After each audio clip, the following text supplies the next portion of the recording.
নমস্কার, স্বপ্ন নাবিক নিউজ নেটওয়ার্কে স্বাগত। রাজ্য থেকে বর্ষা বিদায় নিলেও তবে উৎসবের আবহে বঙ্গ ছাড়তে নারাজ নাছোড়বান্দা বৃষ্টি। ধীরে ধীরে মেঘে ঢাকবে আকাশ। এদিন রাজ্যের 7 জেলায় বজ্রবিদ্যুৎ সহ বৃষ্টির সতর্কতা জারি করল আলিপুর আবহাওয়া দপ্তর। বৃষ্টি হতে পারে দক্ষিণবঙ্গের 2 24 পরগনা, 2 মেদিনীপুরে।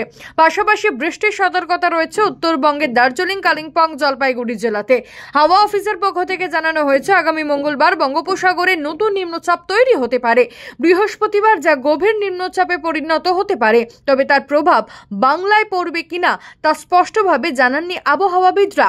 রাত পোহালেই আলোর উৎসব, তার মধ্যে নিম্নচাপের পূর্বাভাস।